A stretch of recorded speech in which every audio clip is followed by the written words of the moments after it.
And then he said, don't wish it was easier, wish you were better. Don't wish for less problems, wish for more skills. I can't catch a break, guys. Yeah. Get them the fuck away from me. I can't be around those guys. People think, oh, well, cleaning your room, that's just a cliche. It's like, yeah, really, eh? Just go ahead and try it. If people had any idea how powerful sleep is for healing from anything, and the fact that it's free. My mind is absolutely bulletproof, solid as a rock. Podcast.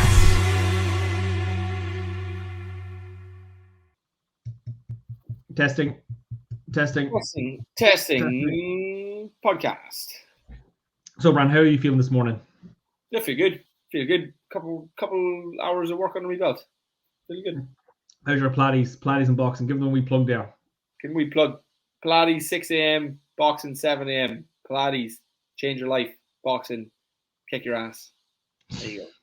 It's good. That's all you need. Short and sweet.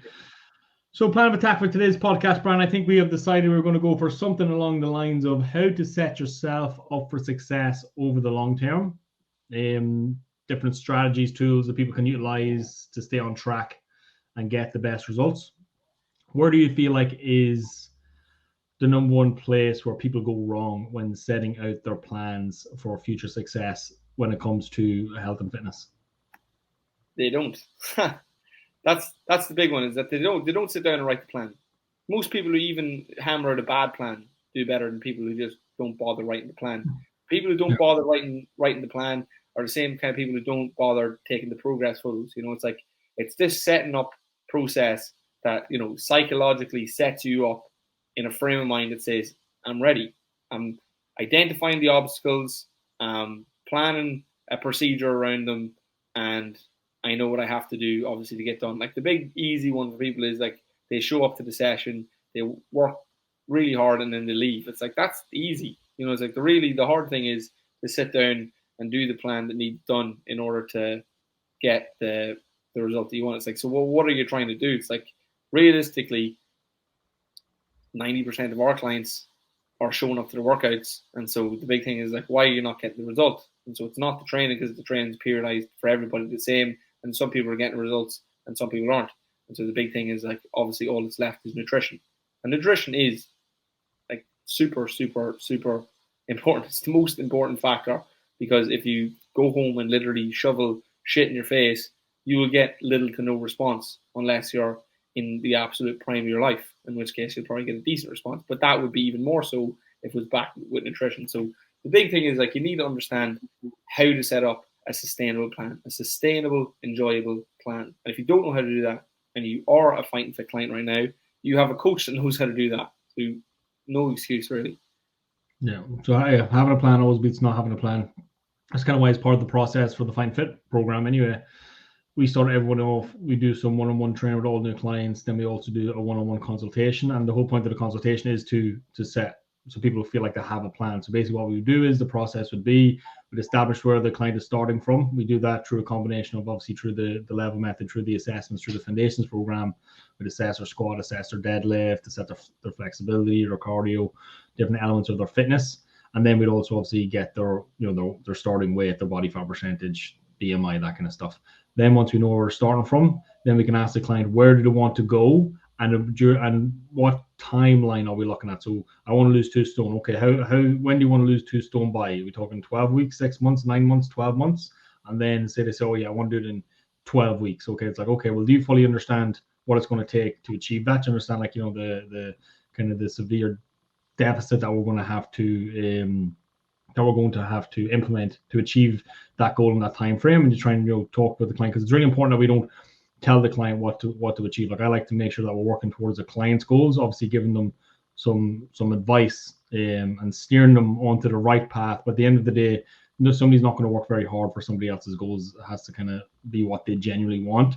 And this is why I find that doing stuff like, say, for example, the Kickstarter program works very well, because people do want to see a tangible, significant result in a very relatively short period of time. Because if they didn't, they would not stay motivated. You know, if people were kind of, you can sell people £1 a week, you know, and tell them it's what's best for them. But if they're seeing £1 a week, like 0.5 on the scales every week, and they're going to the gym 4 or 5 days a week. They feel like they're always counting their calories or meal prepping or getting their step out, and oh, it's just a pound, because they're used to seeing people losing 5, 10, 20 pounds in a relatively short period of time, only to gain it all back.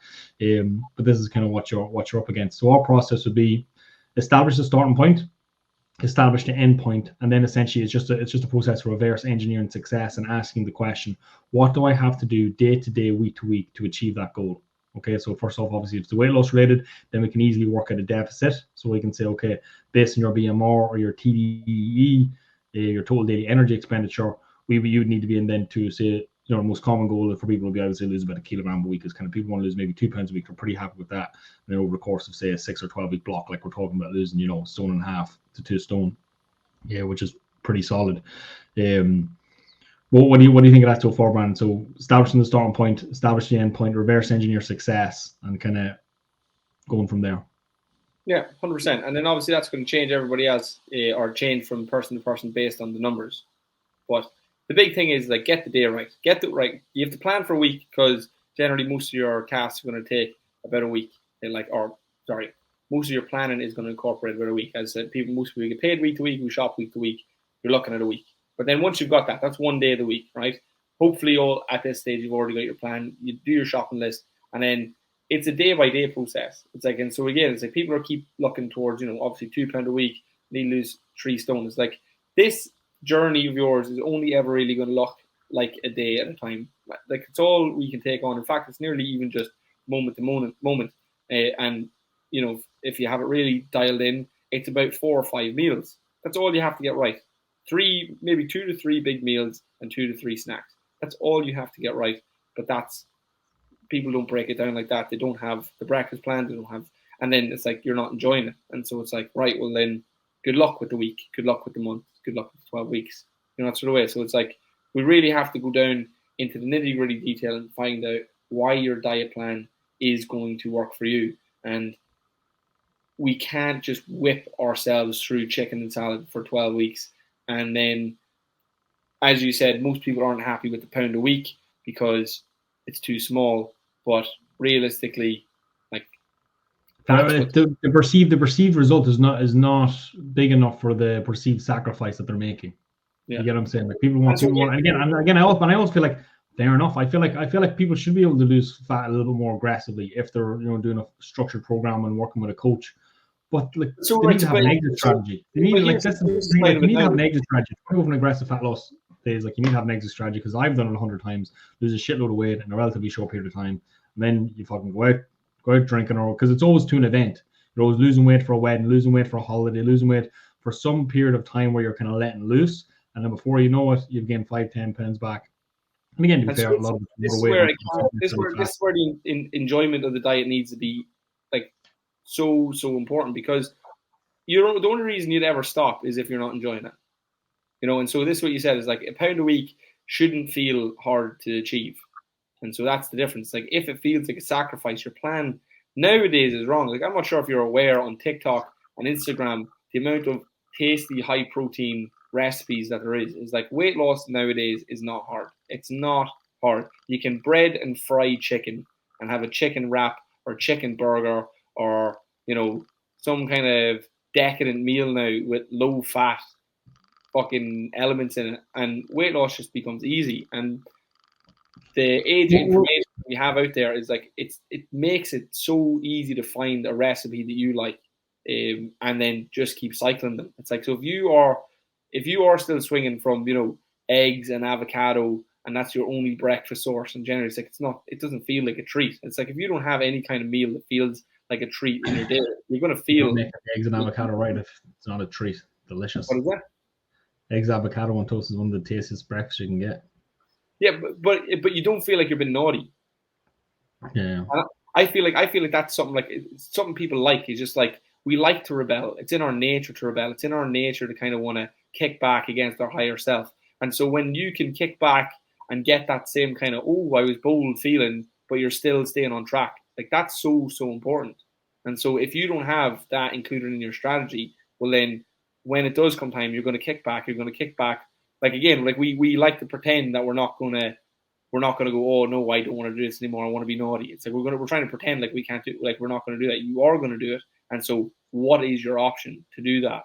And so it's like that's what we need. Well, something I try and say to clients all the time on consultations, like, you know, you don't need to be 100% to be an A student. An A student is 85% plus, and that's good enough to get great results. So kind of try and take the pressure off immediately, that you don't have to get this perfectly. That, you know, if you got 6.5 out of 7 days or 6 days out of 7 that are pretty solid, like, you know, you will still do really well over the long term, and that's kind of what really matters. Kind of having that kind of long term view. But also, I feel like, you know, when it comes to health and fitness and weight loss, I feel like it's pretty much everything is intuitive. Like we know our higher self knows, and when I say our higher self, is just in that voice in the back of our heads that's kind of trying to push us in a positive direction. Knows what the right thing to do is. We know intuitively what's good food, what's bad food, for want of a better word. You know, we know when the portion size is too big. We know when we should get out for a walk. We know when we should get to the gym. Like, we know all this intuitively. It's not complicated. And if we listen to that higher voice, you know, we would be successful. But the problem is, it's managing our time and managing our emotions that is the hard part. Like for me, for example, like I was doing a little bit of reflection recently. I'm thinking, like, what is the number one thing holding me back, say, from pursuing my highest self, or you know, my top goals? And it's like, I feel like maybe it's sleep. You know, not having the bedtime routine could be a little bit better. Like, even for example today, like, you know, waking up a little bit tired and stuff because I stayed up a little bit too late. It's like that seems to creep in a couple of times a week. So it's like, okay, what is at the root of the problems that kind of keep manifesting themselves kind of in your life, that kind of keep holding you back? You know, kind of doing some self-reflection, asking these questions, maybe like, what are the things that keep repeating time and time again? Is it the food? Is it, you know, another one might be like, you know, the shopping. You know, you come home, busy day, you know, you have a good routine with shopping. Like, you know, like, do you have a set day? Do you do your shopping every Thursday? You know, for me, it might be, you know, might be Thursday, might be Friday, might be Saturday, you know, kind of depends on the week. So it's really time management and stress management, emotion management.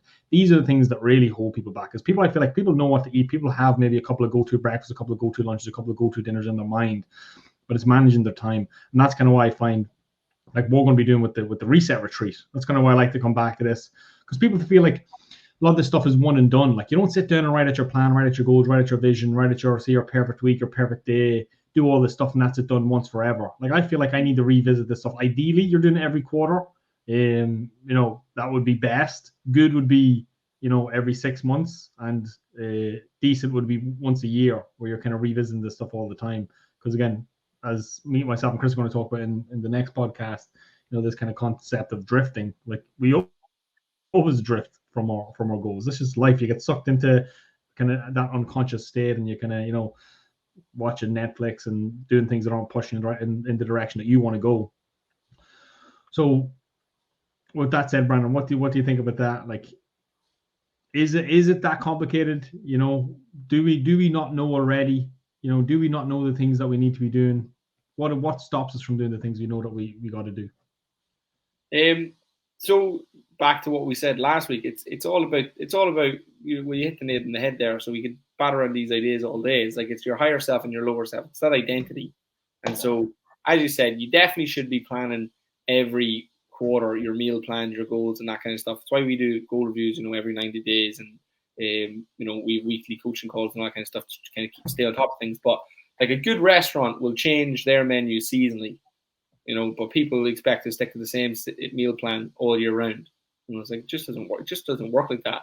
And then the other side as well, you know, having on and off season, and just being honest with yourself about where you're at and where you're starting with. It's like, generally, like, a protein shake a day for most people would be fucking amazing. Just cutting out your lunchtime snack and replacing with an apple is challenge enough for some people. And so the thing is that because we know what to do, and as you said, our higher self can be a little bit of a perfectionist. And so then when we can't achieve everything that our higher self wants to do in one fell swoop, well, then we just go, oh, well, fuck it. And so it really is this, it's a brick by brick process. And I find you have to have a white belt mentality. Like, you really have to take this thing on with a very, very humble attitude. Because I feel like sometimes, like, it's nearly hard to broach the conversation of, like, do you know how to cook?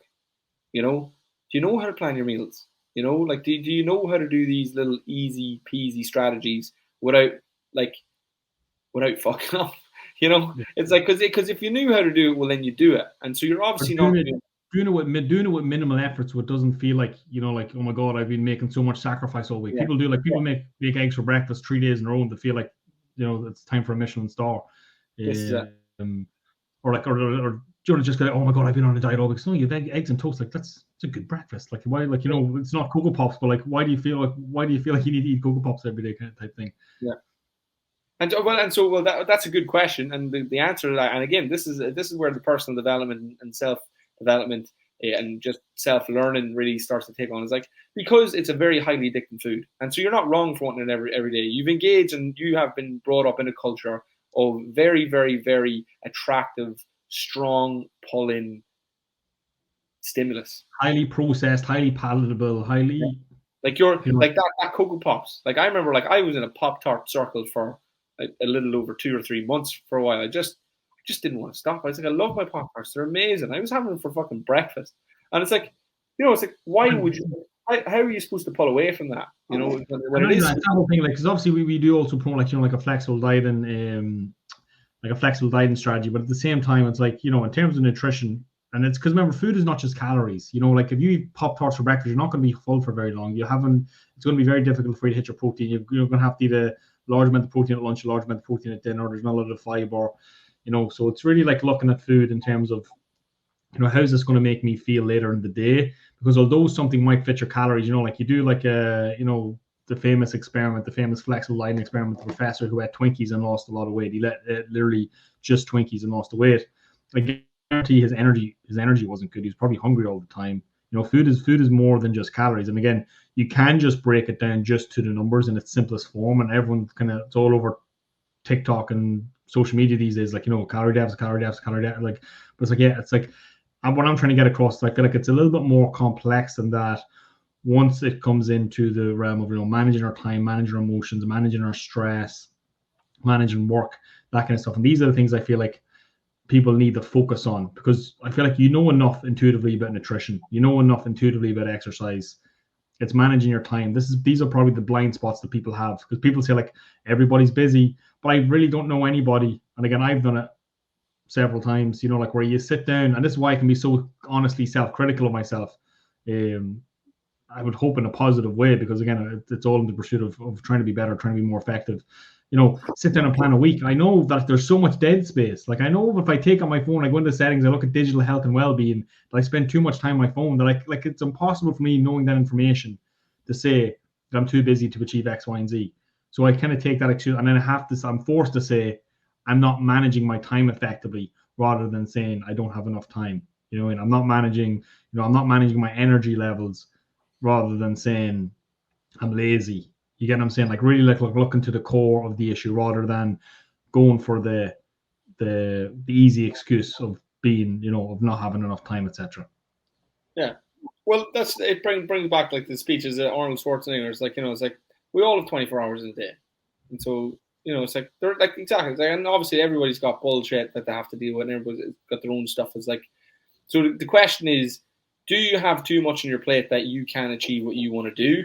And that's, I think it's subjective, you know, because, you know, everybody is like, you know, you might feel overwhelmed, you know, and so and right now you might be doing all you need to do, but then, you know, the personal development route would say, okay, well, let's start working on your stress management. You know, let's start just meditating and see how much, you know, how much that takes away from the overwhelming feeling, and so then you become better at dealing with your problems. Because realistically, if you have, let's say, you know, God forbid, you know, a kid with disabilities, you've got an elderly parent that you look after, and maybe a full-time job, and you're a single parent. It's like, that is a lot on your plate. It's like, but does that mean that you can't be fit and look after the body you're living in as well? It's like, no, it doesn't actually. You know, and I'm sure that there's a model out there of somebody that's absolutely smashing it. And if there was, and if a Hollywood crew ever decided, could probably make an inspirational movie about it, you know. I'm not sure if you've ever seen The Pursuit of Happiness. It's like, that guy literally had nothing, and, you know, created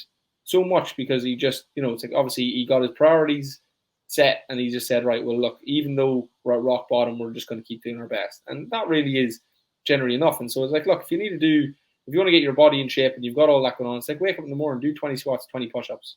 Do that first thing in the morning, do it in your lunch break, and do it at night. That's a great start. That's a fantastic start. You know what I mean? Get yourself a good breakfast, get a protein shake into you. You know, that's another great start. And then imagine if that's all you kept together for 2 years.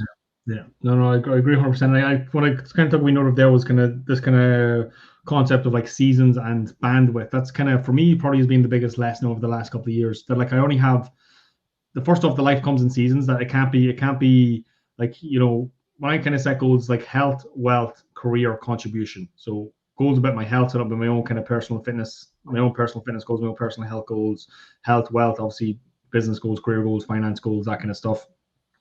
Career, you know, kind of develop myself to be, you know, a good business owner, a good coach, all that kind of stuff. And then contribution, how am I contributing to my family, my relations, my community, that kind of thing. And what I've kind of realized was like, you know, it's hard to do all of it all the time. Like, for example, like the last couple of years there were kind of COVID. There was actually, me and Jen were actually reflecting this the other night and just having a conversation, just like, actually, that was actually a bit of a crazy time for us. Like, you know, the fact like we were opening the new facility, it was kind of in the middle of COVID, all the lockdown, Jen was pregnant, having the baby, we had a newborn, you know, it was actually pretty hectic. And I didn't have the bandwidth, even looking back, like I put on, you know, 15, 20 pounds over the course of that period as well, like a lot of people. And it was because, again, I didn't have the bandwidth for it. But it's really about, you can't let it go to zero, like that kind of concept of the flower pots, you know, health, wealth, career, contribution. Like you can never let any area of your life go to zero where you completely neglect it. You have to just touch it. So some people, maybe this is not the right season for you to be looking to transform your body because maybe you have other things going on that are taking a lot of your time, energy, attention, focus. But what you can't do is you shouldn't neglect it. It doesn't mean, right, I'm quitting the gym. It's okay, right? I would still include exercise. Like exercise really is one of them things. Like that quote or that meme or whatever that kind of goes around, you know, like exercise is the most underutilized antidepressant that exists. And it is true. Like, you know, people who exercise regularly have such an advantage over people who don't. So then here we come, right? Let's talk about like limiting factors and you know, excuses as to why you couldn't get it in. So it's like you feel like, all right, should never go to zero. So is there any excuse for ever not doing exercise? Yes, 100%. There definitely is, but I feel like not over a sustained period of time. Like severe, like family, like, you know, the whole time family comes first. Like a child's sick, you know, and you call them into work, you have to stay late. Like some of these things, like that's why, like, sorry, I appreciate like calling things excuses. I agree with that, but it's also, I feel like everybody's excuses are justified. In if you kind of take the time to kind of empathize with, like. Right, so let's get definitions out, right? So excuses are not justified. Reasons are justified, right? Short term, yes, you can miss exercise justifiably. Medium term, I don't think so. Like, I don't think there's any excuse apart from obviously like the hierarchy falling. Like for talk's sake, let's say your kid's sick, fuck fitness. I don't give a shit. Like it's not a priority anymore. Your priorities just changed. If you're still at a level playing field where you feel like, okay, this is my life, this is how it's going to be, difficulties or not, there is no excuse ever for missing exercise. You could have 2 broken legs and be paralyzed and still do push-ups and get a set of dumbbells. That's not saying that you have to commit to workouts. That's not saying you have to commit to being the best. It's not saying, but it's like, are you telling me that you're giving yourself an excuse of saying, oh, I'm too busy? It's like, how long does it take you to do 5 sets, 20 push-ups? How long does it take you to do 5 sets of 10 push-ups? How long does it take you to do 5 sets of 10 push-ups, 10 squats, 10 sit-ups? Not very long. Like literally minutes. We're talking minutes. And so, but a lot of people would not, you know, they wouldn't give that the kind of the respect is theirs. Like that would change your day. That would completely change your state. That would completely change your physiology. That would get your heart rate up. That would get the blood pumping around your body. Fill your lungs with oxygen. Like even just doing like, you know, a short, you know, 20 push-ups, 20 sit-ups, 20 squats. Like that. Much more. If you started your day with that, would be better than a coffee. This is why I said to you at the very start, it's like the white belt mentality. These people are too big for their britches. If it's not 100 push-ups, if it's not a bench press with 100 kilo on the bar, it's not worth your while. It's like, who told you that? Who told you? Where does this idea come from? Like, we need to start being humble. And this is not a criticism on anybody. This is an empowering thing. When we say there's no excuses and there's no effort small enough, it's like, or no effort too small, it's like, you can literally do anything and it's worth your while. They're like, if you literally decided to pick up a habit of doing 30 squats a day and you did that over the course of the next 5 years, your legs would look completely different. But it's like it's that little habit. And again, as you said, people don't give it enough value, and so people don't do it. And so the reason that it's easy not to do, or the reason is it's so easy to do, it's just as easy not to do it. And so again, it's about giving these little habits and being humble enough. It's like brushing your teeth rarely matters. It's like there's very, very rarely a difference if you brush your teeth from one brush to the next. But every 6 or 7 brushes make a difference. Every 20 brushes makes a difference. Every 50 brushes makes a massive, massive difference. And first, all you need to do is miss them 50 brushes to find out. But people walk around and they don't know what it's like to have those 50 sets in their legs. And then they go, like, for talk's sake, like I barely missed a beat when I was on holidays. I committed to doing 100 push-ups every day. And it wasn't a lot, but like it made a difference. It was 2 weeks. Like most people can't do 100 push-ups. But even across 5 sets. But you can do 10 push-ups, 10 push-ups, 10 sets over the space of 12 hours. Yeah. You know, and you can do them from your knees, you can do them on a wall, you can do them on a bench. Like you can do something. You can do anything. Whatever you can do and whatever your max is, that's what you should be doing consistently. But what I'm trying to get across with the whole kind of seasonality and the whole bandwidth thing is to kind of really kind of also for just to kind of really get across anybody out there that is struggling, you know, that like maybe this isn't the season. Because again, I would say, you know, seasons like, you know, spring, summer, autumn, winter kind of thing. Like usually like every, say, 12 weeks, I'd kind of consider a season. Some seasons are longer for some people. Like, you know, there's seasons that last, you know, a year or 2 or whatever. But I'm just saying, like, during that period, like try not to neglect your body, because you really leave yourself with a hill to climb and you make it a lot easier. Whereas you gotta touch it. You gotta touch it a couple of times a week. Like for me, even when I wasn't doing great, I still train at least 3 days a week just to kind of get something done. And I just noticed like massively like the change in mood, the change in state from before and after exercise, especially when it's kind of cardio related. Like even though that workout we done on Monday, like with the running, like I just be so elated after any exercise that involves kind of cardio, boxing as well. So cardio seems to really do it for me, gets the endorphins going. But I just, for people, it's so much easier to kind of go through these difficult periods in our life when we have exercise, when we have systems or routines that help us to feel good, because otherwise it's just shit. You know, it's just a hardship, and there's kind of not a lot.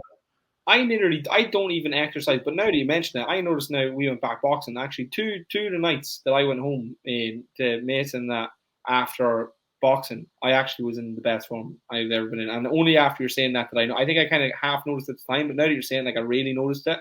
But that's not even why I train. That's not even the thing that makes me feel good with training. The thing that makes me feel good with training is the fact that I never miss it. Or if I miss it, it's feel like I remember, like, I was sick with COVID for like 3 months. I couldn't train. And I knew I had built up a reputation. Nobody thought I was bluffing. I know there was not one person said, "Oh, he's just doing to get off training." Everybody knows when I can train, I will be training. I will be doing something. And not every session I do is killer, but it's like I don't miss a session at all. And that's what makes me feel good. It's like, see that identity. I can only imagine the polar opposite of it. And I know because I used to have it. It's like, it literally feels like shit. It's like having this low confidence, low self-belief, because you're the guy that misses every time. I always fob it off. I have a similar relationship with an unstarted relationship with a cold shower. And it's like, I know every time I get in the shower, I miss that cold shower. And that actually, that sits with me, and I feel like a weak person because of it. And hopefully one day, you'll attack the cold showers and then get into the ocean. For any clients listening, like, really try and twist Brandon's arm into doing some sort of pier jump and sea swimming. No, it seems to be his deepest fear. Cold. I don't want to do the sea because I think it's disgusting and smelly and sandy. But like cold, like really, really, really, I don't like. I do have like, and I really feel like there's a big wall for growth for me to get over with being able to just embrace. And again, put it out there. Feel free, guys, to challenge me. Because we were chatting before we went live, we're talking about what kind of podcast we could do. Like, this kind of just sticks out as, like, you know, the obstacle is the way. The cave you fear to enter holds a treasure you seek. That is probably the biggest opportunity you have for personal growth. Yeah, I know. I feel it, and I can see that it's there, but I don't like. I feel like maybe like the one of the things that really helps me is social leverage. Like, I really feel like if me and you set up a system where there was an ice plunge here and we had to do it, like, I would do it. If there was social pressure or social leverage, like, I would definitely do it. And that would be initial, like, momentum to get me set up. And so if anybody's kind of experienced this with with exercise. It's like, I'm not criticizing. I get it. I understand what it's like, but it's like, what we're doing now is like set up a system to kind of get yourself going, because once you get it over and then you get that little bit of a boost, oh, I did it. It's like that will just kind of keep you going forward. But I just can't bring myself to wretch that fucking temperature down to 0 and just stand there. It's just easy to avoid. Yeah, well, and like most things, again, maybe you don't have the bandwidth for it because you're already working out 5 days a week, you're already a dad, you're already working 40, 50 hours, you're already doing all these other things. And again, maybe you just don't have the bandwidth again to take on another task. So this is kind of what I'm trying to get across. My point is like, we can't do everything all the time. By the way, I don't argue this at all. I completely agree with you. I do completely agree. Yeah. Because I know for me, like any period of my life where I've kind of really advanced, say for example, particularly what seems to be the main focus for me over the last 4 or 5 years is obviously, say, like my career goals, my business goals. Any time that I've been really, really stuck into that, I've always either maybe neglected my relationships or maybe neglected it's usually my health, my own personal health goals, and that's kind of, I feel like a common trap that people fall into, especially as we become parents and we're kind of taking care of other people. It's easy to to neglect ourselves while we take care of other people in our own minds anyway. Whereas the truth of the matter is the old concept of, fill up your own cup first. I would actually probably be more productive, more effective, more efficient if I actually look after myself, because my energy be better, be more clear, more focused, etc. So I think that is important. But it's also just like, I feel like good coaching really always starts from a place of empathy and really can understand that, like, life can be hard. But I'm just trying to encourage people, like, even if you are struggling right now and like you can't lose a pound a week, like maintaining for a lot of people is good. Because I know if I just stop looking at it, it just creeps up and up and up and up and up and up. And then before I know it, 2 months have gone by. Now I've got 5 or 10 pounds to lose. I'm like, oh fuck. Whereas if I had have just kept chipping away, just kept showing up, doing a little bit, just doing enough, just maintaining. Here's a nice way to do it. It's like, if you're really struggling to lose a pound, it's like, don't worry about a pound a week. A pound a week is not what's important. What's really important is the habits. So if you can't manage a pound a week, pick one habit. Just be the kind of person who's like, even in the thick of it all, it's like, what's your win for today? That's all we need to set up. We just need to get you one win. And so what's that win? If like the easy one and first one for me is a protein shake. That's the easiest win for me nutritionally as I can get. So if I can get 50 grams of protein into me, I know I'm 50 grams up, and it's a good habit to get into. And so it's 50 grams more than I would have had. Generally, most people have a decent portion of protein for their dinner, so 20 grams, maybe a protein yogurt. We're sitting at 100, maybe 80 grams of protein so far. So we're doing pretty well if we could at least get that. We're starting to feel a little bit of confidence. And, as I said, it's not a big deal. Like I said, it doesn't require too much bandwidth to make a protein shake. Then after that, then it's like, right, well, what's your next easiest win? And then just maybe it's a walk. That's it. Yeah, I would encourage people to, because I found, again, and I've done hundreds and hundreds of consultations at this point, and I find that for most people, the workout is what we would call the keystone habit. The workout is the key thing that holds the routine together. When we work out, we eat better, we move more, we drink more water, we tend to make better nutrition choices. It's that one thing. If we focus on getting the workout done, because again, it's not just about the workout. We have to kind of think. We can't necessarily think of things in isolation. You have to think about how like these different things interact with each other. And even as you mentioned, the protein shake is not just a protein shake. It's not just getting an extra 25 grams of protein or 50 grams of protein. It's the satiation effect that protein gives you. It's the fact that now, because you've had a protein-based meal, that you're not going to be hungry for 2-3 hours, and that will make a big difference. Because usually you'd stop up and you grab that snack, that croissant and that cup of coffee, and then that kind of starts the sugar energy cycle for the day. But that's a vote. Remember we talked about last week about the votes. That's a vote for your higher self. That's a vote for the positive win. And so again, it's about getting all these votes in and say, well, I didn't miss it today. Because every time you miss it, that's a vote for your negative self. It's negative momentum. We're building negative habits. It's like every time you get a protein shake, that's all about momentum. It's another vote on, we're starting to tip the scales. Right now the scales figuratively and literally are tipped in the favor you don't want it to. It's like, and so it's like, yeah, a protein shake's not going to, but it's like 100 might do it. 100 protein shakes, 100 apples, 100 walks. That can tip the scales in your favor, literally. And well, not necessarily. No, I also think, like, don't underappreciate the power of one protein shake, because again, that could be the protein shake that starts the habit. It's like, don't like, because obviously, listen, we always start these things. We always tell ourselves, we say, okay, right, Sunday, no, throwing out all the shit in the house, starting this new plan. We get the pen and paper out, we're doing it, and it's like eventually one of these starting points, one of these challenges could be the challenge. Like this could be the one that really changes your life forever. That kind of really builds, because that's what you said, like momentum. Like that's what people really need to realize. I feel like it's not about motivation, it's about momentum. Go on. Just on that then again. So that's a really interesting idea. So you're after saying that one challenge could be it, right? So that one challenge could be it, right? And then what is that? Could be the catalyst that kind of starts the genuine transformation. Yeah, and then what happens is that reaction, catalyst and fucking whatever else comes next, talking chemistry terms, burns out, fizzles out. Then you're back to scratch and you start again. And that's cool. That's the journey. That is part of the journey. So it's like people always expect to start and then it to be a smooth sail to the top. And it's like, it's not. It's like, so maybe it's like this is what your journey looks like. Like you stopped and started and stopped and started and stopped and started. But again, it's this process. But like I said, one of these starts could be your massive jump, 100%. That which is what you're saying. But you could have already, like, don't discredit all the work you've already done. You still are ahead of where you are. You still made the progress. And that's what I'm trying to get to. It's like you're starting from experience. You're like, you're never starting again. Like just because you failed the challenge again, if you're even modestly self-aware, but again, to be fair, like a lot of people aren't, to keep falling into these traps, you make the same mistakes again and again and again. But if you're modestly self-aware, or if you take the time to reflect and ask, a couple of important questions, and why did that not work? Every attempt, you're carrying that experience forward, even if it's just one or two experience points. This whole like concept, think of life like a video game. You carry that experience into the next attempt. You've seen this before. You've faced these obstacles before. You've tried to pass this level before. You failed the last time, but what could you do different now? How could you try a different strategy, a different routine to try and help you get the outcome that you're looking for? And so this is another like little video game analogy, right? Let's say you're sitting there with 17,000 experience points in the bank. It's like we've never actually done anything with them. And so that's what your planning session is. This is where we start assigning our experience points, and we start like going, okay, right, so what have I done in the past that works? What have I done in the past that hasn't worked? Right.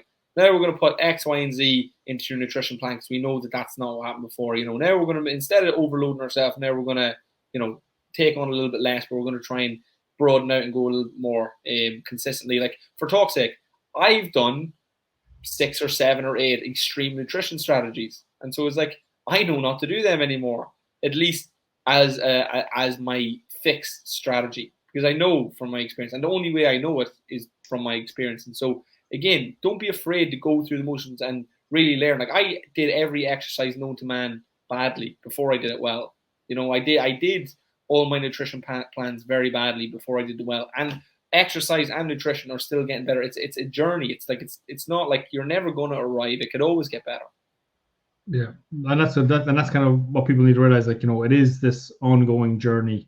You're just really trying to stack the experience points until you find the routine that kind of works for yourself. And as you said, like the white belt mentality. Like this is why, like I just like for me, like my role in the business now is more, obviously kind of managing the team and stuff. I don't really coach a lot and that kind of stuff anymore. But I love my job because my job is the sales. And, it's getting people to start, because if we don't get people to start, we can't help them. That's such an important part of the journey. Just making that decision to invest in yourself and actually start and actually get help and get a structured program in place so that you're putting up the railing so that you're more likely to stay on the path. Because I know from my personal experience, like without coaching, without structure, without accountability, it is hard. It is hard to manage everything. So that's kind of why I would encourage everybody, if you are struggling, do ask for help. Also very easy just to lower your standards. That's something I find like that people do in order to kind of shield themselves from the work, is that they'll just lower their standards. Like one of the and people do it initially almost nearly defensively in like goal reviews sometimes, like I don't want a 6-pack. Oh, I don't want a 6-pack. Oh, I don't want abs. It's like, why not? It's like, oh, because I know it'll cost me. You know what I mean? Which is again, which is fair enough. But so it's like, just understand we do that with so many different things. It's like if you're saying, oh yeah, no, I'm kind of grand. It's like it's because you're intimidated by the work, which is fair enough because the work is intimidating. Like it's something that the level method has shown me and really taught me for myself. It's like me and Chris are nearly pushing on black, the pair of us. And I remember when I got my purple, like I thought brown was impossible. And so it was and I nearly didn't want to do it and then when I got to brown, I was like, well, don't even talk to me. Like, I don't even want the black band because I don't think I'm capable of the work. But then it's like, well, what options do you have? It's like you can regress or you can progress. It's like, and I really don't want to progress. Like, I am the kind of person that really doesn't want to progress, but I also am the kind of person who doesn't want a cold shower. Like, it's not as if I just fucking love misery. It's like, but if we just take on a little bit every day, we will get better and find out again what that load is for you based on, as you put it in your terms, your bandwidth. It's like, what can you take on? It's like, take on something small if that's all you're fit for, but do take on something. Like, don't take on nothing. Say your plate's full. It's like, you can manage something. You can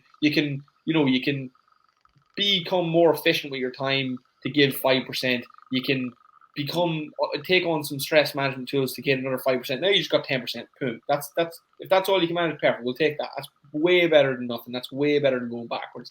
10% over 5 years will be exponential. Whereas it's very hard to hold a straight line. So you'll probably go up and way down because it's easy to go down. Yeah, like even from Atomic Habits last week, like 1% better every day will leave you 37 times better at the end of the year.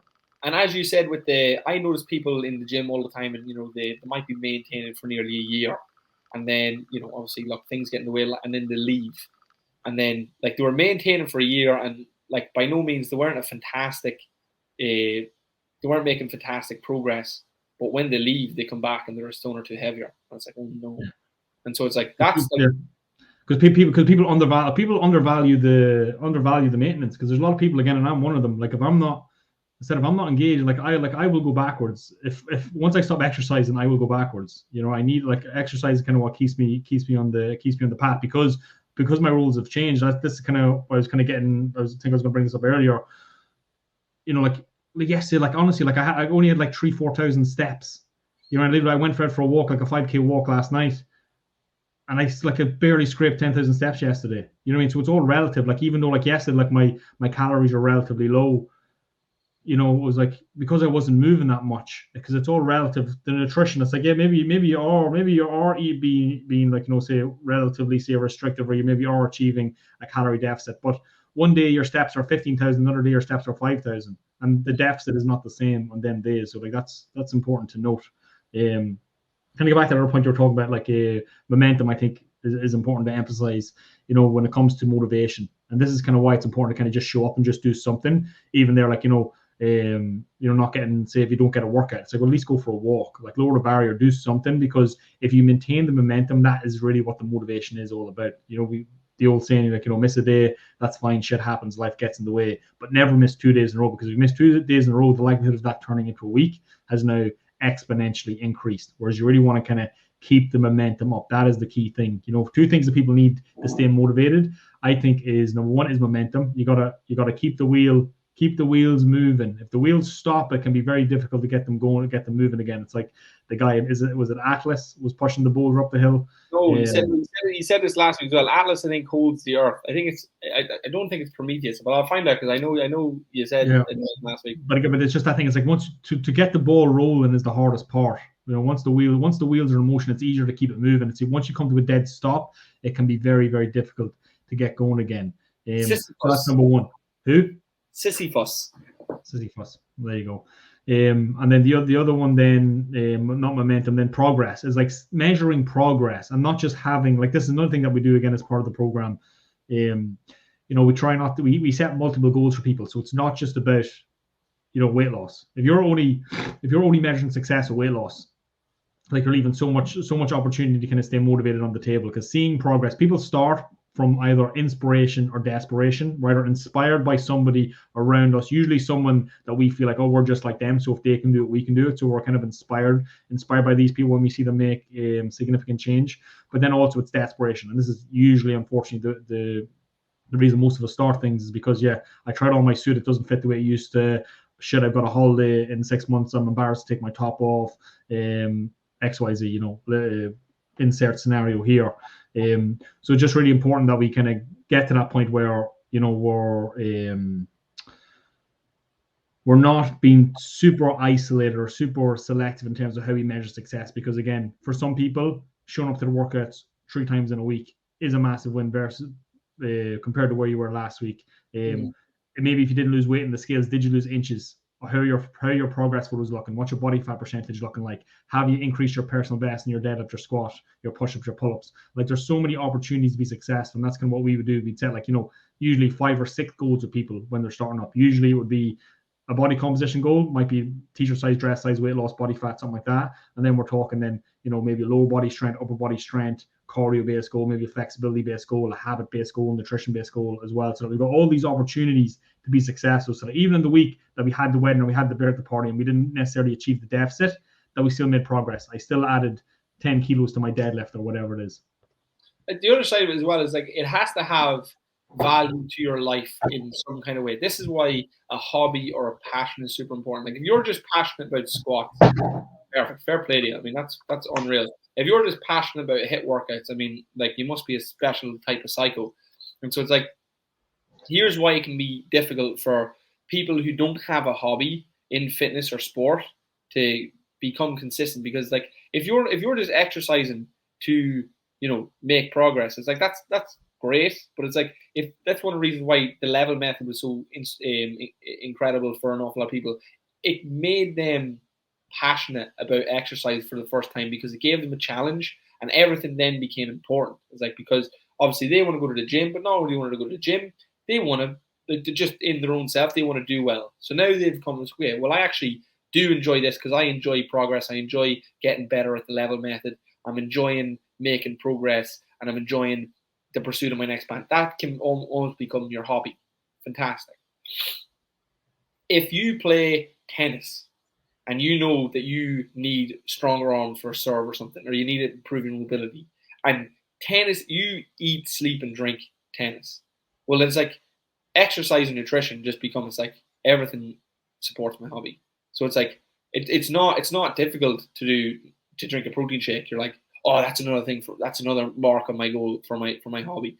It's like, oh, with boxing, it's like, oh, I need to go for this run because I know my fitness wasn't there the last time. I know I want to get that goal. But again, like, for me, when I was boxing when I was younger, I didn't want to box. I was boxing for other people, so it didn't resonate the same. I didn't it's hard for me to go for a run unless, like, I really want to do it myself for the sport. Like, when I was running, you need to because the championship's in a couple of weeks, and you're in trouble if you don't. Exactly, yeah. But and also, maybe I wanted to impress Jim and I didn't want to let him down and that kind of stuff. But that's not nearly as powerful as, like, now what it is. Like, now I just really want, like, I identify as a boxer, I identify as an athlete, and I want to be the best at that just for me personally. So a protein shake to me is a win. A takeaway to me, I don't really enjoy as much anymore. Like, it's nice as a treat, but it's like, to me, it's a step backwards, and I hate step backwards now because of what I'm working towards means so much. And so if you don't have something that means that much to you, go find it.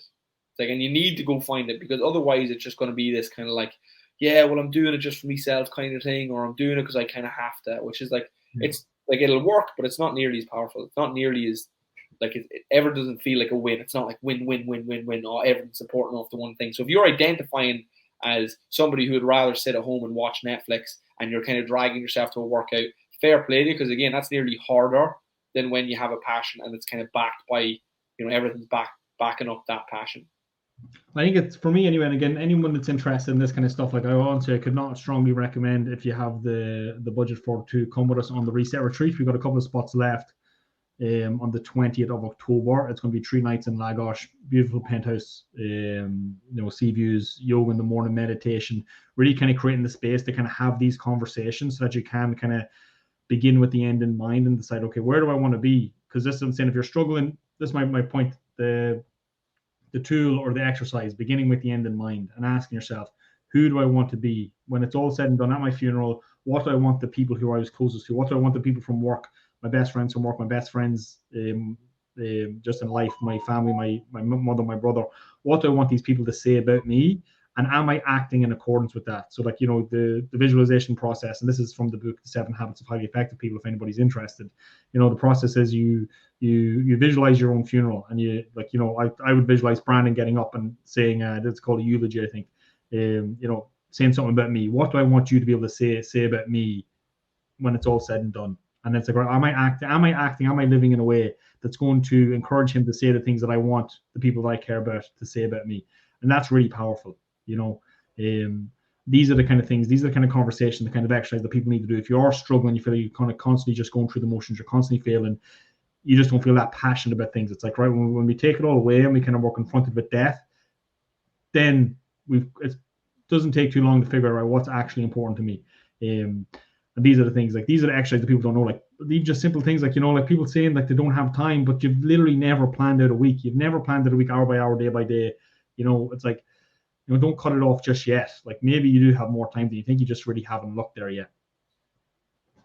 Yeah, 100%. And again, the other side as well is like, if you're getting up at your funeral and people aren't saying the stuff that you want them to say about you, it's like maybe you're living for somebody else. You know, it's like, which is very, very easy and very common. You know, people get swept up in the momentum of life. It's like, you know, they're living for security, they're living for what their parents want them to do, they're living for what they think society wants them to do. It's like, you're in a job, you know, it's like you want people to say that you're funny, but you know, it's like you can't be funny at your workplace because, you know, it's just not the environment. So it's like you don't have a circle of friends. You've never built a circle of friends because you've been too busy doing all this other stuff. So what do you want people to say? It's like, don't let other people, including myself and Stephen on this podcast, like tell you what your goals should be. It's like whatever your goals are, it's like it's individual to you. There's no right or wrong way, you know, obviously to a point to live your life. It's like, what life do you want to live? Like, who do you want to be? What do you want to do with your day? Like you have to know yourself and start learning yourself. It's like if you're really just stuck at the minute, and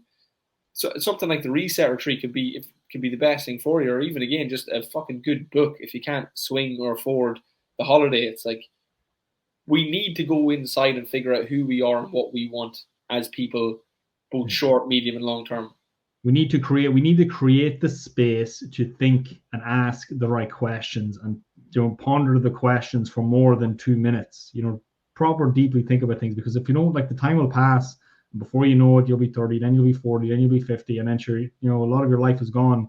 You know, and again, it's never too late to kind of to change it, but you know, these things are so powerful. And maybe asking yourself as well, this whole concept of, you know, extreme ownership. Like people say, like, oh yeah, my job, my family. It's like, well, at the end of the day, if you kind of really are honest about it, you probably made decisions that put you on this path. You know, whether you want to blame your parents because they told you you needed to be a doctor, or it was like, these were your decisions to make, and you made certain decisions that put you on this path or kind of got you into this situation. Or lack of making decisions, like you just because you were passive, because you were drifting, because you just kind of went with the flow, whatever it was, because you didn't have strong vision, strong purpose. I would say the type of person I am a go with the flow kind of person, and thankfully enough, I settled well. You know, it's like I seemed to catch a good wind, which is fine. But it's like if I generally wasn't happy, like if I was working, like, and obviously, look, I'm not as passive. You know, I'm not extreme. I'm not automatically passive. It's like when I was working in the race course, nothing against the race course, nothing against being a busboy. It's like, but it's not something I wanted to do forever. And I remember feeling so strongly about that. It's like, if you're feeling very strongly and you literally hate going to work, it's like something has to change. And maybe like, you can't do anything in the short term, maybe the medium term, but definitely the long term. Something has to change. Like, you can't be miserable every day doing the job you hate and hanging around with people you don't like. It's like, who could do that? It's like it's literally the lifestyle equivalent of chicken, broccoli, and rice every day. It's like, it's just miserable. Yeah. Short term, it's fine. You know, it's a means to an end. Everybody has exactly. Sometimes we have to be. We got to do what we got to do in the short term, because again, at the end of the day, the bills need paid, the rent needs paid. We got to do what we got to do. But from my perspective, as somebody who you know grew up in the poor area, you know, foster kid, you know, you could list out all the reasons that you shouldn't do well. But now, I really don't know anyone that lives their life with as much. I don't even want to say as much freedom, but is the master of their own ship. Like, I completely. Like, you know, I'm completely in control of my life to the most part, bar, like, you know, extenuating outside circumstances. You know, I decide what I want to do every day, what I want to work on. You know, I had this idea for the Reset Retreat there a couple months ago. Boom, just threw it out there and putting my will behind it to try and make it happen. Said, you know, I own a business where I work with my fiance, my brother, my other brother, my sister-in-law, some of my best friends. You know what I mean? It's like, that's what's possible for you. Like, we are here to create, but we got to be conscious, and we got to.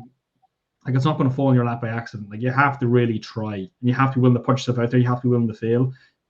But if you like, you can have whatever you want if you're willing to. I don't want to say even just put in the work. But if you're brave enough to ask for it, like if you're brave enough to fail, if you're brave enough to look stupid in the attempt, going to say it looks stupid. That's why I was waiting for you to say it. You know, it's like, because so many people just don't try stuff because they're afraid it looks stupid. You know, afraid to try something. Like I seen another reel or TikTok, an audio noise, and it was like, you know, it's like, when do we start shitting on people for trying?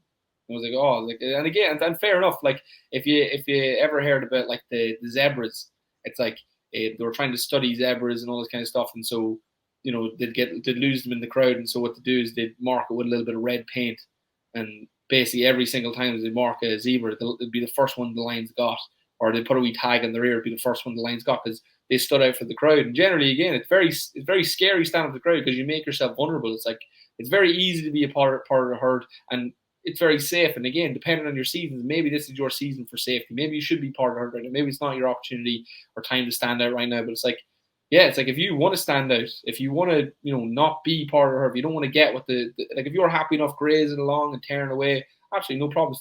Nobody's prerogative to tell you how to live your life. But it's like if you're generally not happy right now with the momentum of the herd, it's like you're going to need to step out, and you know you're going to risk getting cut off the knees or judged, this kind of stuff. It's like, fuck them people, you know. It's like if there generally is people who are just going to shit on you for trying your best, trying to fulfill your dreams. Like, obviously, look, it's human nature. You're going to care, but I mean, try to care less. Again, there's another skill for you. The Art of Not Giving a Fuck is another book that's out there. It's like you have to do your best to try not to care about what people think and just do you and listen to your heart and have your own vision and do your best to pursue it. Like most people are unhappy. Most people are overweight. Most people are unhappy. Most people are in jobs they don't like. Like, you know, if you look at the stats, you look at the polls. You know, these are the things that people say. So you definitely should not be doing what other people are doing. Like something that I kind of really resonated with me over the years. I think it's also an Oscar Wilde quote is like, everything popular is wrong. That's kind of why I'm such a contrarian at times, or such a skeptic. Like, you know, if I kind of feel like the whole like this thing is like, you know, pop culture, or kind of everybody's kind of gone like, okay, I need to really look into that, because I feel like most people haven't thought about it and they're probably being manipulated. So that's kind of maybe why I'm a little bit of a contrarian. I think exactly a very important question, everything though. Like really, it is. Like I like even just like when you bring in stuff like just randomly, I'll find myself, I'll just kind of question you a little bit. It's not because I don't believe in it. It's just to kind of poke around a little bit and see what's what and see what the reasoning is behind that. And if it sounds, you know, fair enough, 100%. And generally, like for you, like sometimes like you'll say something to me and I'll just go, oh yeah, I don't really know about this, just knee-jerk reaction. And you say, oh yeah, but this and X or X, Y, and Z, and this is why it's going to. Oh, okay, that makes sense. And then often enough times, like if sometimes some of the rules that are put to people is like if you just question it, it's like it just crumbles, and you're like, why are you following that? That just seems stupid. Yeah, because this is the thing. Like most people own, like, and again, even kind of bring it back to kind of, you know, kind of health and fitness goals. Like most people, nobody goes beyond the first layer of inspection. You know what I mean? Like this, we seem to have a massive problem with systems thinking and thinking about how different things interact with each other. We kind of stop one question deep. It's like it stops at, I don't have enough time.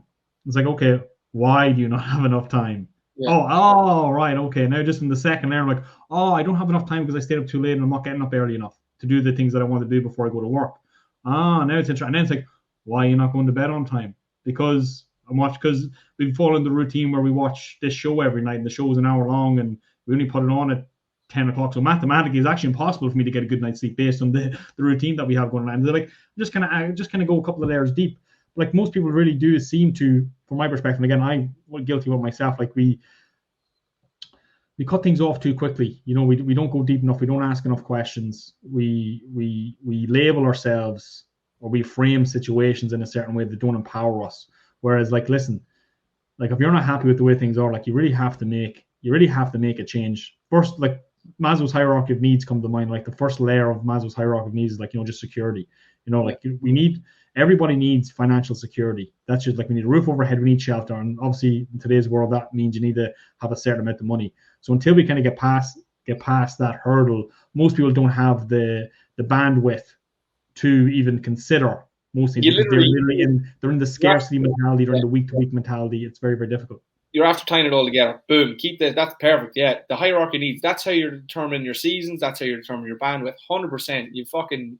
Fair play to you. No, fair play to you. So yeah, exactly. So let's work through it. 100%. So obviously you're not going to have the bandwidth for self-actualization, all that kind of stuff. If your base security level and all that kind of stuff. Maybe if you can pull up the image there, Stephen, and just kind of go through it there with the guy. That's actually fantastic. 100%. Because this is something I've been thinking of, because kind of in the process of revamping the membership site, and this is one of the things that I think is super important. Yeah. You know, Maslow's hierarchy of needs. not sure if anybody, again, but this kind of thing we're talking about doing, because we mentioned a couple of times in the last two pods, but like, this kind of thing about the higher self and that kind of thing. And for me, that really all comes down to, the pursuit of self-actualization. Like, the actualized version of yourself is your highest self, essentially. So let me see if I remember how to share my wee screen here. But yeah, that's absolutely brilliant. And so this is where we come back to the perfectionist mentality. People are literally looking for self-actualization, like the top of the tops, and they literally haven't even got the bare bones of their they still haven't got their physiological needs. Like, so for talk's sake, let's talk about nutrition. Self-actualization version of this would be absolutely everything perfect all the time, everything going well, no stress. Physiological needs, it's like you need to treat, you need the skills in the kitchen, you need your protein. It's like you need to find the balance with everything. You need to just be able to afford the meal plan at its bare bones.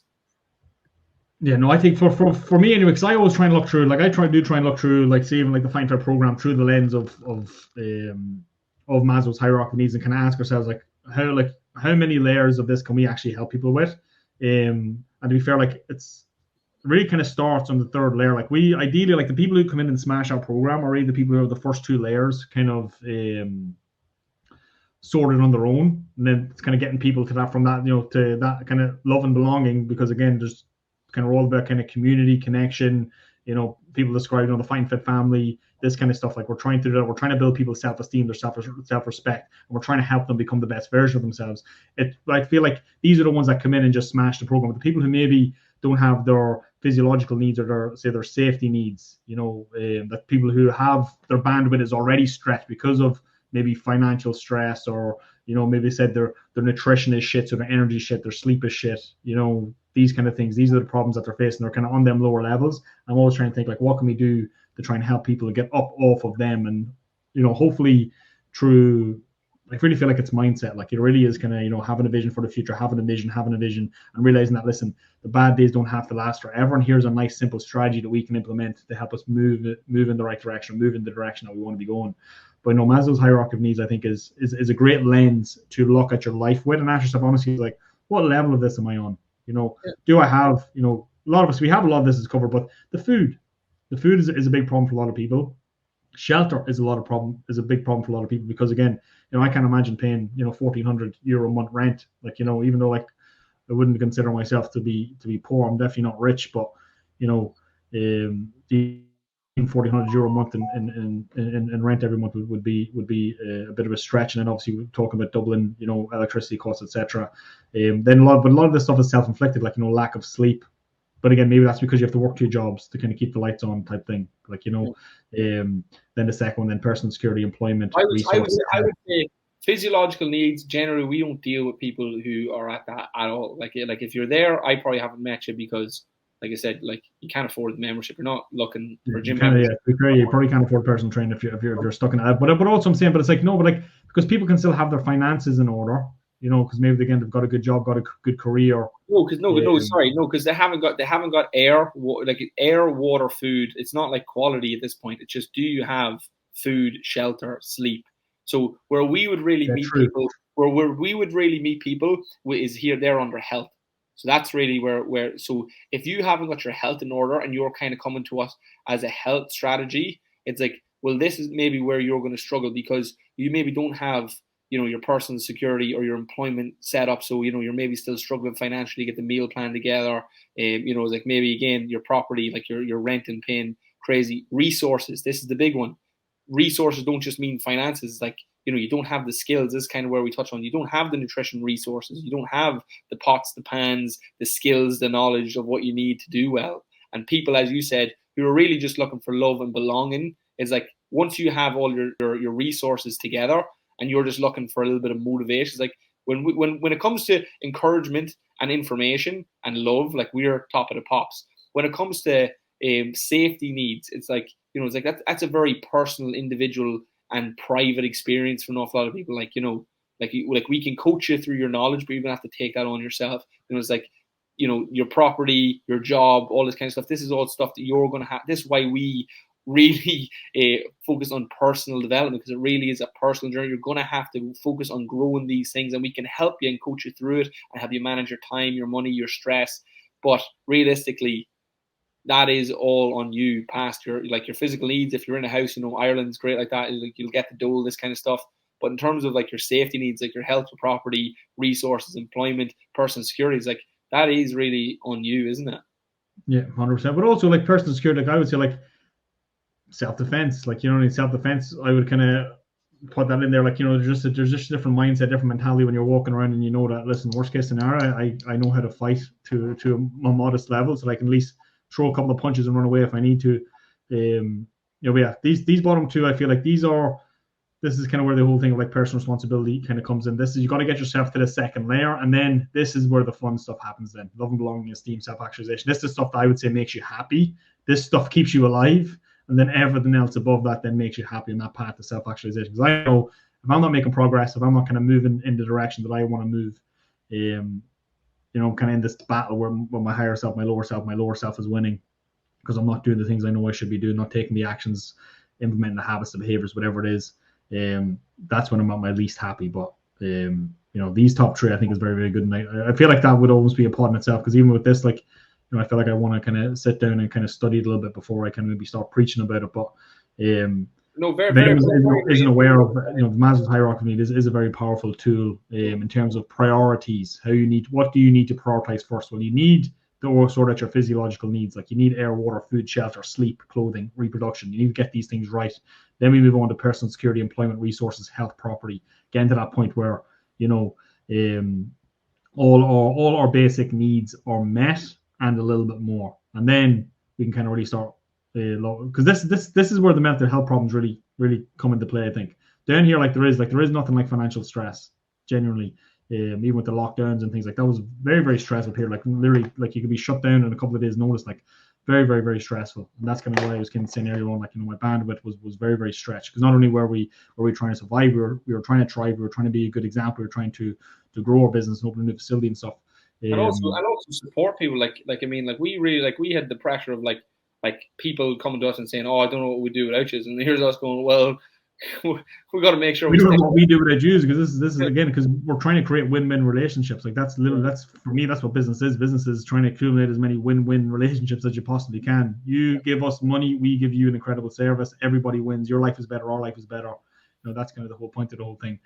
But again, Maslow's hierarchy of needs, I think, is a very, very powerful tool. Very, very simple tool, but very powerful. To actually, okay, where do you fall on this pyramid, and what are we looking for? Because again, if we get you to here, but this is people I feel like our relationships and our friendships could be a lot stronger. I know for me and you, I'm relatively poor at kind of maintaining long-term friendships. I've got a couple of good friends, luckily, that are the type of friends that I don't need to see them very regularly. Obviously got yourself and Chris as well, like as brothers / best friends, good friends. So that obviously helps a lot in the fact that we work together, we see each other regularly. But maybe that's because on the journey, maybe that's because right now you're really focused on personal security, employment, resources, health, and property. It's like you and you really are that's where an awful lot of your resource goes into the business, and again, like fucking making sure that everybody connected to you is doing well as well. It's like it's going to be hard for you to take that next step into friendship and intimacy without before moving on and making sure that all that's kind of streamlined. Yeah. And again, I'm sure at different seasons in your life, it's like different things are going to change. Like I'm sure there's been a period in your life where you're like, oh, okay, it's set. We're up at self-actualization. We're working out. Everything's going really well. And it's like, actually, what it is? I need to level up here. We're going to change the standard. Now, the safety standard has gone up. The resources standard has gone up. So, everything needs a change. And so it's not just a hierarchy. It's a hierarchy of hierarchies.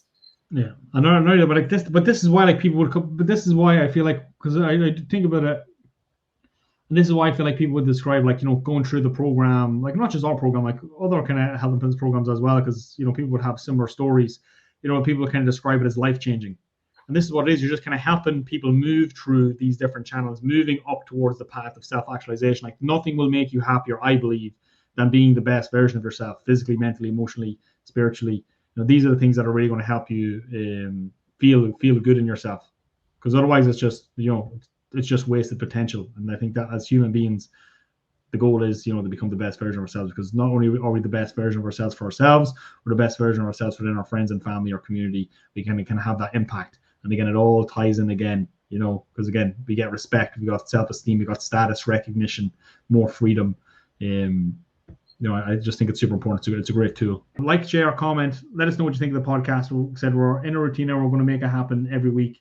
Myself and Chris are going to do Outwitting the Devil now soon as well. If you want me and Brandon to cover any topics, any books, we're kind of looking at Ryan Holiday's The Obstacle is the Way. And kind of really, the philosophy in that book is, how do we turn challenges in life into opportunities? I'll start doing cold showers. Yeah. So maybe anyone wants to set a chance for Brandon to maybe have a couple of cold showers under his belt before the next podcast and let us know about his experience. I think that would be pretty cool, pretty interesting. I might maybe give it a go myself. Because again, cold showers are pretty cool. Like you're super awake, super alert. It gets you breathing deeply right into your belly. It is a pretty interesting experience, like sea swimming and stuff like that as well. Again, it is hard to get in there and it's hard to self-inflict. I think it's easier to jump into the ocean than it is to actually turn the shower down. So that could be interesting. I'd be interested to see if you do that. But anyway, without me rambling on, guys, appreciate your time. Appreciate you taking the time to listen to us. Hope you all have an amazing day, an amazing week. And again, if you need anything at all, feel free to reach out to us anytime. We are more than happy to help and support.